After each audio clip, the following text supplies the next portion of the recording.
5 lang po ang kasyang kotse sa parking. 30 po ang board members na nagre-review. So talagang malaki po ang problema namin pagdating dyan sa facilities. Ang staff po ng Office of the Chairman and Office of the Executive Director, nasa hallway na lang po nagtatrabaho dahil po sa kakulangan ng espasyo. Hindi niyo ba kaya magpatayo na sarili niyong building? Pwede naman po With the siguro. funds that you're Lupa earning? po talaga problema. Walang lupa.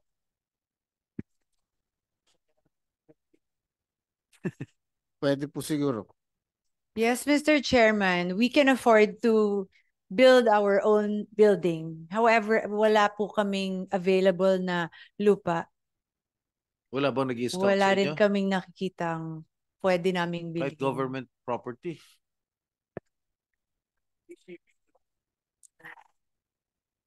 But at any rate, you are seeking dito sa 2025 GAA, ang budget niyo is only 164 million. Am I correct? Yes, Mr. Chairman. At dun sa NEP sa 2026, 221.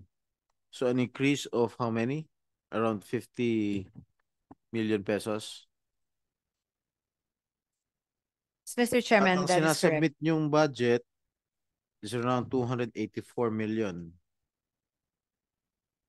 Pero ang inapprove sa NEP, 221. So may difference na 63 million. Ay, itong 63 million, saan nyo gagamitin to? ED. 63. Marami pong mga repairs kasing kailangan nga. Sa building? Opo, inside at saka upgrading po ng equipment. Yung pong aming e-transact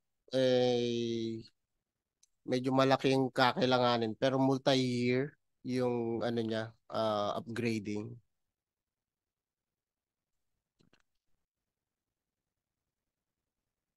So ang gusto ninyo, mabalik yung 63 million. Am I correct?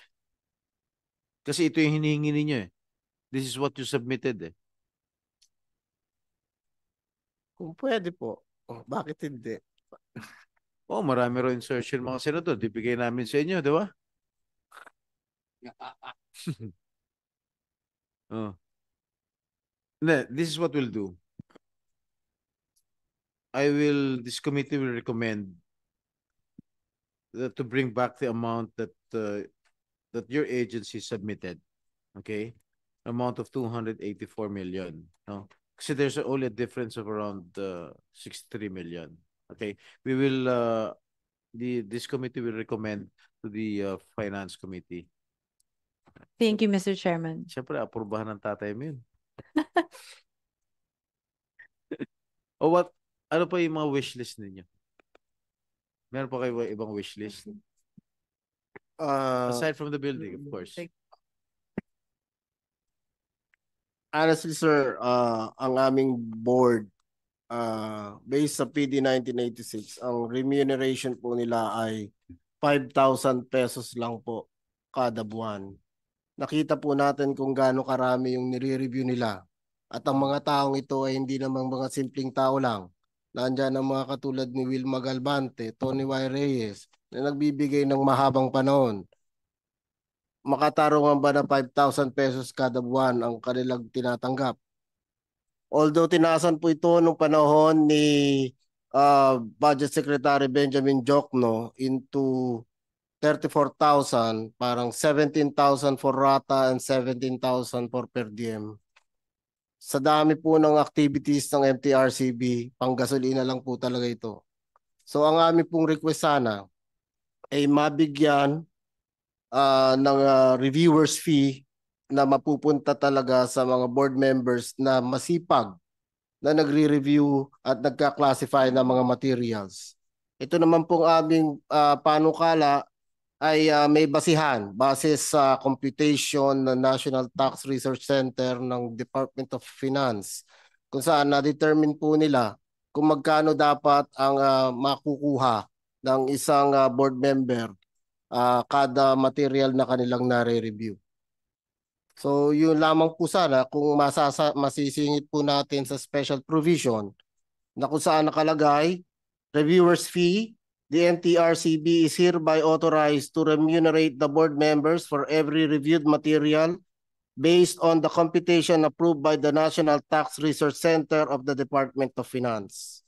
Kung yan po ay malalagay, I am sure nararapat lamang yung matatanggap ng ating mga board members na matyagang nagre-review at nagbibigay ng kanilang expertise at oras. Araw-araw. Kahit may bagyo. Ilan ba board members ninyo? Bali 32 po sila lahat. 32? Isang chairperson, isang vice chairperson. 31 yung actively nagre-review si chair. So kada isang pelikula, ilan yung Sa first review po ay may 3 board members. Sa second review po ay may 5 board members. Bakit dami review? Bakit may second review pa? First review po, minsan pagka hindi nila gusto yung rating, minsan X, minsan mataas like R18, nagpapas second review sila para bumaba to R16 para mapalabas sa ibang sinihan gaya May ng third SM. review? May third review pa ba? Ang Wala third na. review po sa Malacanang na po. So pagka natapos yung second review, sino magde-decide? Yung mga board, yung mga ang chairman na. Kayo na Mr. magde-decide Chairman, after no. the second review? No, Mr. Chairman, it is always the board that has the final judgment on any material submitted to them for review. First committee is comprised of 3 board members.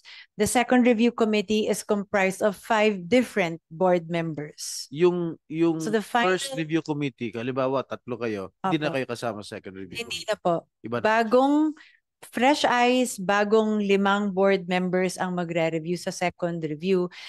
At sila po ay magbibigay ng nararapat o kaukulang age-appropriate rating sa kanilang judgment, sa kanilang pananaw na naaayon sa aming presidential decree as appointed by the President. So yun na po yung magiging final decision kung sila po ay gustong umapila sa appeals committee na po ng Malacanang ang susunod. Can you put it in writing what's your name again? Paki-forward na lang sa committee so we can review it.